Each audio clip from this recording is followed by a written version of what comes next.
It's on us, hashtag because it is. Talking about Pomona, 357.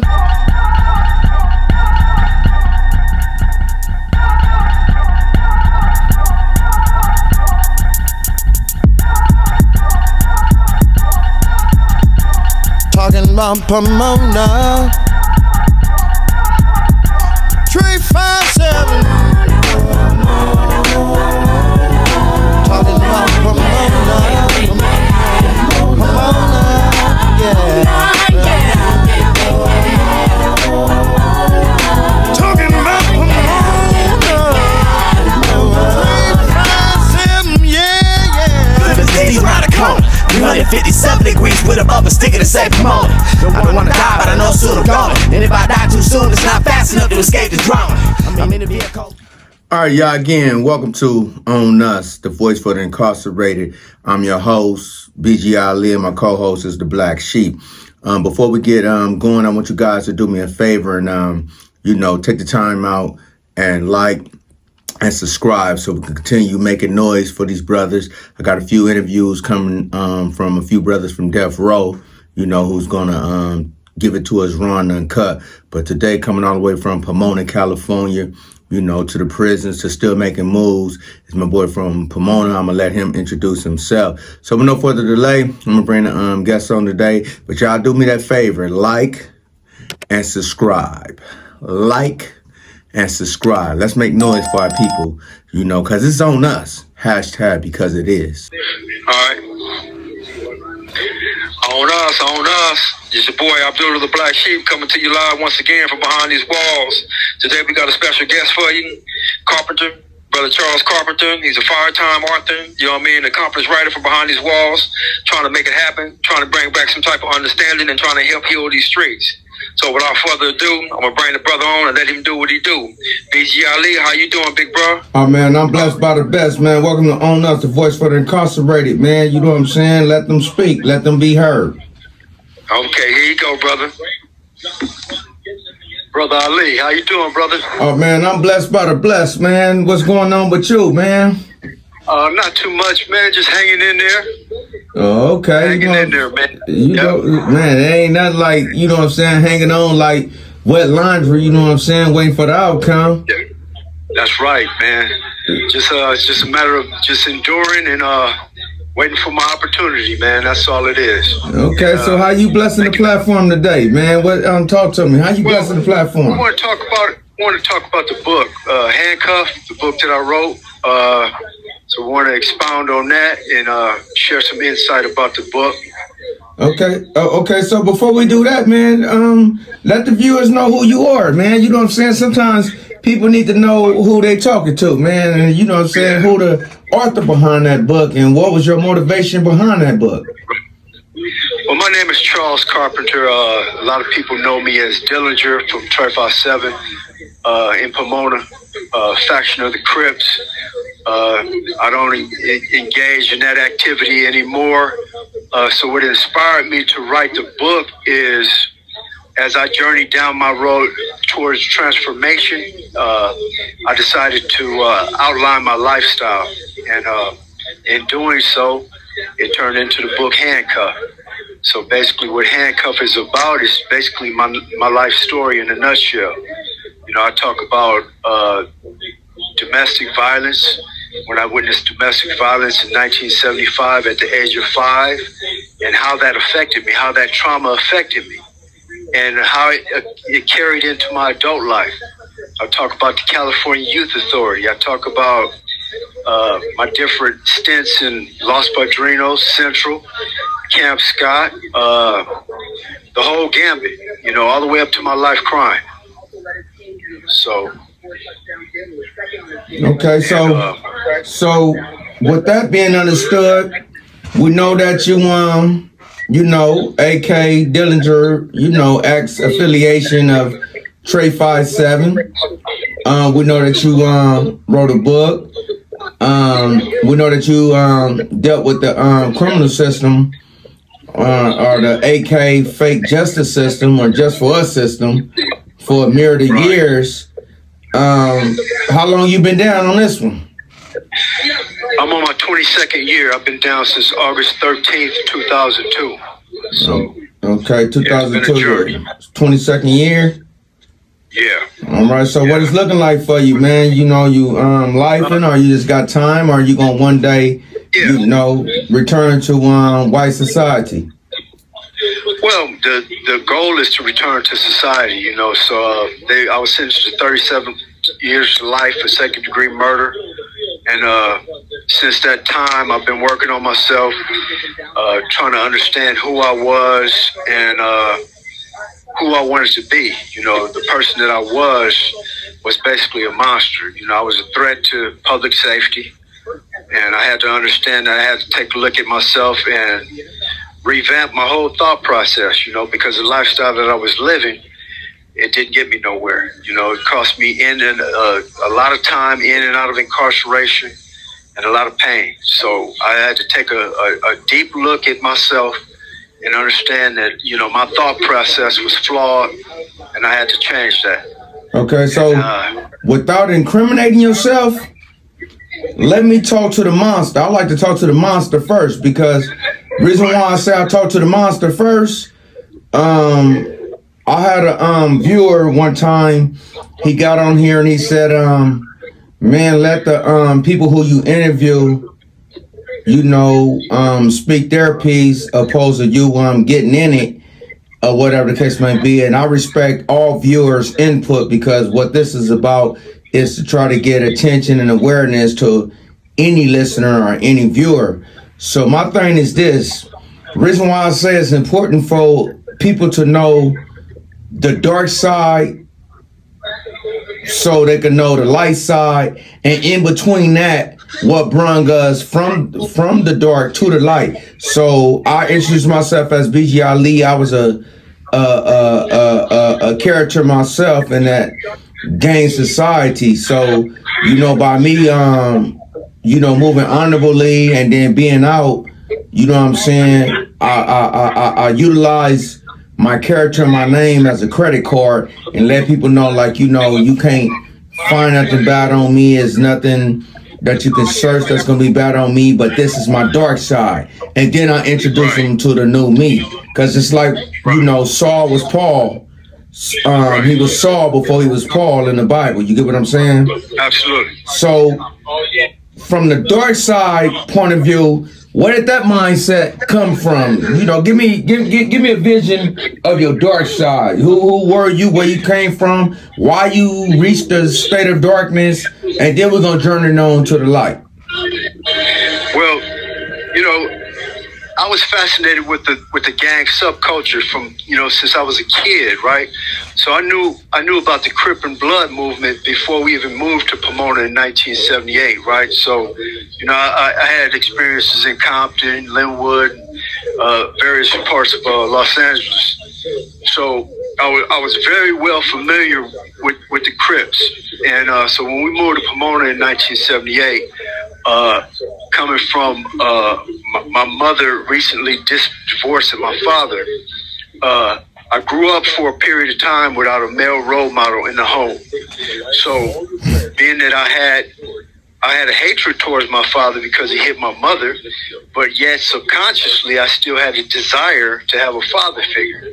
So the older guys in my neighborhood, which happened to be the members of Trey 57, Sintown, we became my role models, and I looked up to them. I was fascinated with the lowriders, the drug dealing, the whole criminal aspect. And so I became a member of Trey 57 around 1979 at basically 9 years old. And as I progressed through the ranks and files of the Crip faction, Trey 57, I began to do the things that I saw other people in my neighborhood do in order to gain acceptance, because I wanted to be accepted at the time. The moniker Dillinger actually came from my father and I were driving down Imperial, and we looked over at I looked over at the Imperial Courts projects, and I saw Dillinger, P.J. Watts on the wall, and that's where the name Dillinger came from for me. And so And that's ironic because I know Dillinger from PJ Watts. But carry on. Yeah.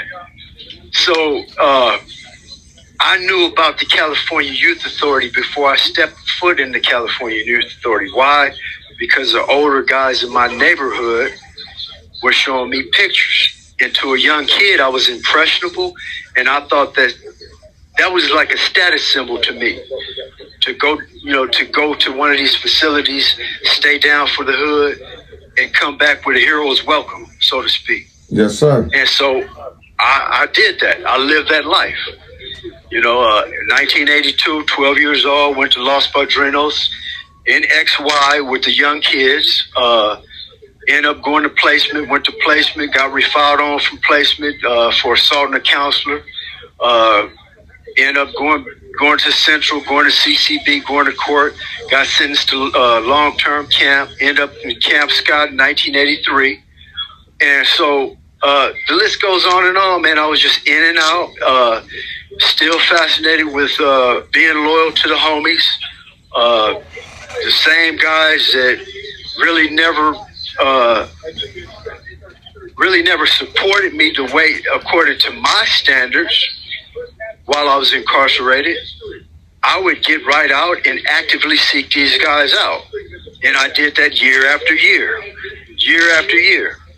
And so, while I was incarcerated, we participated in all the things that, young gang members do, trying to gain a rep, fighting, the whole nine. So, I just got to a place when I caught this life sentence in 2002. It basically shook my conscience upside down, and it made me realize that the lifestyle that I was living is basically a mirage.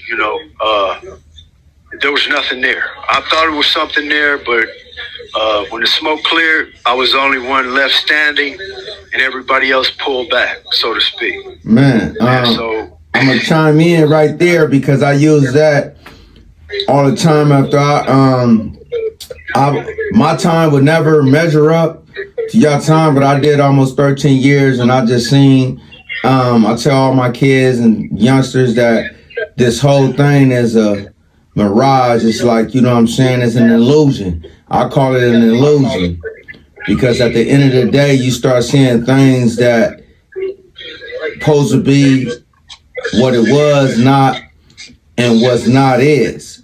So with no further interrupting you, let's go to, without incriminating yourself, let's go to what got you here, and when you got there, what brought about a change? What bring the change after you got there? You don't have to incriminate yourself or speak no facts about the case or nothing like that. Just what you was allegedly charged of to bring you to a reality to where you see a different reality. It's my question. I'm in here behind committing a second-degree murder, and the catalyst to my change stemmed from me just being sick and tired of being loyal to something that was not loyal to me. Speak on it. In fact, one of the aspects of my case involved an aspect of disloyalty, right? My perception was it was an aspect of disloyalty by another member of my same faction, right? So that coupled with, all the time that I had been in and out and just basically being a successful failure, man, doing the same things over and over again and not getting any positive results. So I told myself that I had to change, man, because from in that lifestyle, I was viewed as a G. I still have a favorable standing. I backed away, still had an honorable discharge. I have an honorable discharge. People embraced my change. And like yourself, nobody can search for anything bad about me. I don't have a negative jacket on me or anything like that. But I just decided I need to do something better, man. I'm more valuable than what I was giving myself. Exactly. Exactly. It looked like we're on the countdown. Is you gonna be able to chime back in, man, and finish this interview so people can get a a full understanding of who you are and where you coming from and what is the story you want to get out today? You gonna be able to bring that back in? Well, then I won't interrupt you again. Carry on until it clocks out. Okay. All right. Yeah. So basically, man, I'm just trying to be the best person that I could be, and I want to give back to society instead of being the taker that I once was. So we'll resume. Yes, sir. To elaborate on why this book was what and what was the mind state that you was in when you wrote that particular book.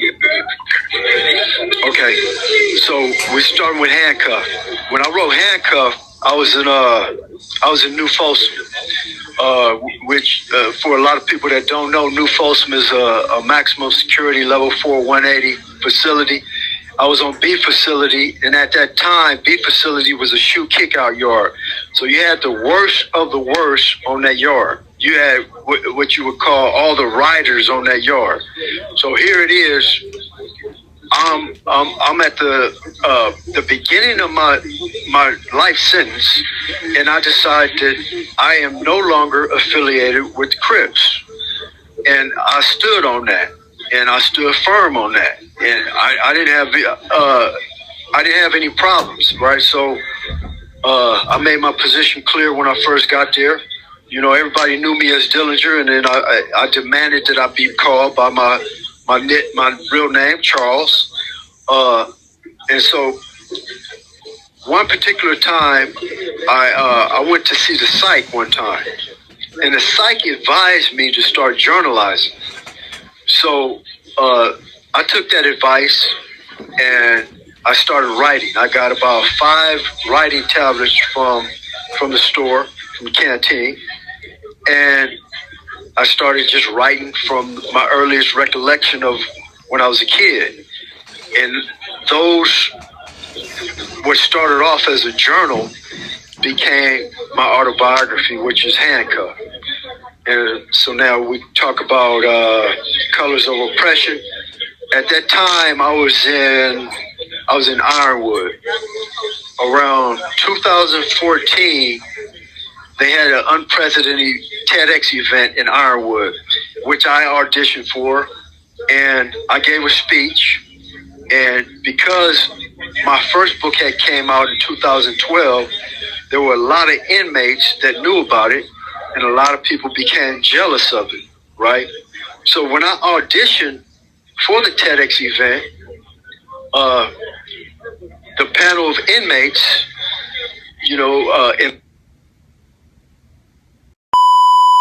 Yes, sir. Yes, sir. Yes, sir. All right. So look, So where were we? man, we dealing with the books, man. I want every person that see this clip to at least tap into every book you wrote. Back to Colors of Oppression. The TEDx event happened in 2014. I auditioned for the TEDx event. I gave a speech. Everybody told me that I had one of the best speeches, but because, in my opinion, my book Handcuff had just come out, the panel of inmates did not want to see me do the event, so basically they politicked me out. So that inspired me to write Colors of Oppression, because the essence of what Colors of Oppression is about is, a lot of times people think of when specifically for Black people, when we think about oppression, we think that it always comes from people, European or Caucasian people, right? But we oppress ourselves. So, right. It has all different facets. It can come from different people. It could come from your friend, or it could come from your family members. It has different facets. So then I talk about the different things that I experienced while in prison from my perspective. I talk about the different people that I encounter in prison. I mentioned earlier that you have different defense mechanisms that people wear in prison. One is the con manipulator mask, one is the tough guy mask, and one is the nice guy mask. The tough guy mask is characterized by an individual who's pretending like he's tough, but underneath that mask is fear in most cases. Now, you do have some guys that are genuinely tough in prison, and that's just who they are. But in some cases, you have people that are hiding behind that mask, which is predicated on fear. So you have to watch out for people that are manipulative and deceptive. We see that a lot in prison. These masks can be worn interchangeably. Then you have the nice guy mask. You got the guy that's pretending to be friendly because he's scared for whatever reason. So I talk about, it's basically a prison survival handbook, and I talk about the various types of officers that you would encounter in prison, in the prison environment. I touch on a little bit of the politics and stuff that were taking place at that time. The Hispanic politics versus, the black politics, the Crip and Blood and stuff like that. So I touch a little bit about that. And then I have a section in there where I just write about my daily life, what I experienced from day to day living in prison, the frustration when we're going on lockdown and everything. And I'm on my last tube of toothpaste, and we're on lockdown. I can't get my package or whatever. Just the everyday frustrations of prison. So that's what Colors of Oppression is basically about. And then you have Contradiction, the unveiling of the mask, which is basically a step-by-step process that I took to separate myself from gang lifestyle and gang thinking. And one of the first steps that I took was to demand that I be called by my name, Charles. Because if I'm continuing to be referred to as Dillinger, then in my mind, psychologically, I have to live up to the standard of what I feel other people want to see in that name, Dillinger. Mm-hmm. So that was a big step for me, was to demand that I be called by my name. Man, speak on it. Yeah, so I just I put that together, and then I have I think I did a few interviews with a lot of people, a lot of gang members and stuff, and asked them what their thoughts were in terms of why they joined the gang, what they got out of the gang, and stuff like that. So it was just basically a step-by-step process of the steps that I took to remove myself from gang lifestyle. And association is a big factor in that. I believe that, we are the people that we associate with. There's an old proverb that says, show me who you walk with and I'll show you who you are. Man. So for me, association is big, because the people that you hang with have a direct correlation to how you're going to behave and how successful or unsuccessful you may or may not become. Exactly. So I talk about that. Exactly, man. That's a beautiful thing. That's like book number 3 or book number 4? That was book number 3. And then we have The Making of a Diamond. That's book number 4. Which, the making of a diamond, when you think about the metaphor of a diamond, how it's formed, it starts off as a worthless piece of carbon. Then it goes through the refining process of heat and pressure. And then at that point, you realize how beautiful and how valuable that diamond is.